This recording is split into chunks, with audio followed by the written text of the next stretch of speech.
กำลังป้องกันชาติผู้ที่ถูกมอบหมายให้ไปเป็นครูสอนอยู่เขตทุรกันดารบ่แม่นเพียงแต่การเปลี่ยนหน้าที่การงานแต่มันแม่นเฮ็ดหน้าที่การเมืองลงก่อสร้างรากฐานโดยติดพันกับประชาชนจากการใช้ชีวิตที่เคยอยู่ภายใต้ระเบียบที่เข้มงวดและความเด็ดขาดพวกเขาต้องได้เปลี่ยนมาใช้ความอดทนและความอ่อนโยนเพื่อเข้าหานักเรียนที่บางครั้งก็ยังบ่ฮู้จักความบางท้องถิ่นก็บ่ฮู้ฮอดภาษาลาวกับความท้าทายที่หลายกว่าการจับปืนยืดอยู่ป้อมยามฉะนั้นการสอนหนังสืออยู่ตามโรงเรียนในเมืองก็ถือว่ายากแล้วแต่ในเขตห่างไกลซอกลีกบ่มีอุปกรณ์ที่ทันสมัย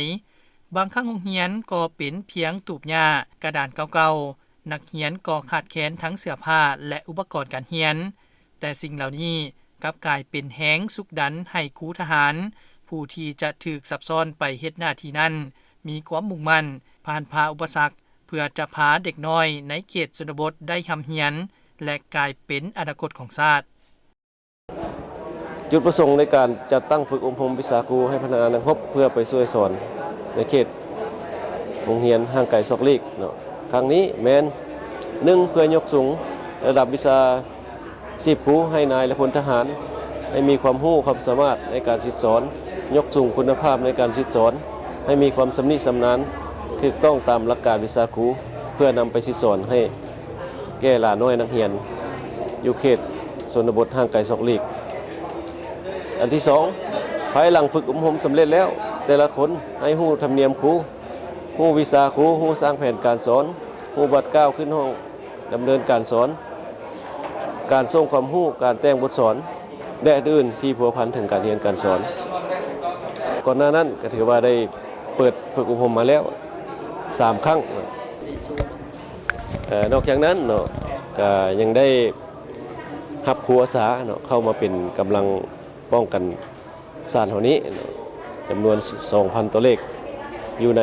16แข่งจำนวน108ตัวเมืองในทั่วประเทศเนาะแล้วก็ได้ส่งครูได้ส่งพนักงานนักรบเนาะที่ได้ฝึกอบรมวิชาครูไปแล้วนั้นไปสิสอนช่วยเนาะอยู่โรงเรียนประถมในเขตห่างไกลซอกลีกหั่นจำนวน1เนาะ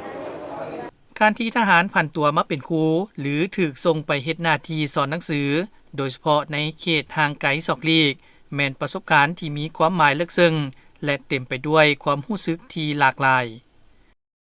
การฝึกอบรมในครั้งนี้พอเพียงแต่ช่วยให้เข้าใจอย่างลึกซึ้งเกี่ยวกับหลักสูตรเท่านั้นก็ยังได้เรียนรู้เทคนิคการสอนแบบใหม่ที่ให้นักเรียนเป็นใจกลางบ่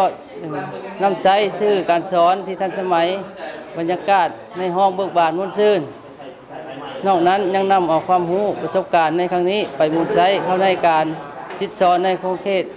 ห่างไกลซอกลีกเพื่อพัฒนาทรัพยากรมนุษย์ในห่างไกลซอกลีกมีให้มีความรู้ความสามารถและประสบการณ์และ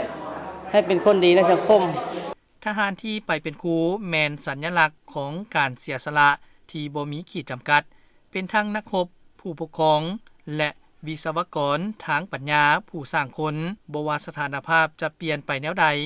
แต่เป้าหมายสูงสุดยังคือเก่านั่นคือเพื่อประชาชนและเพื่อความวัฒนาถาวรของชาติ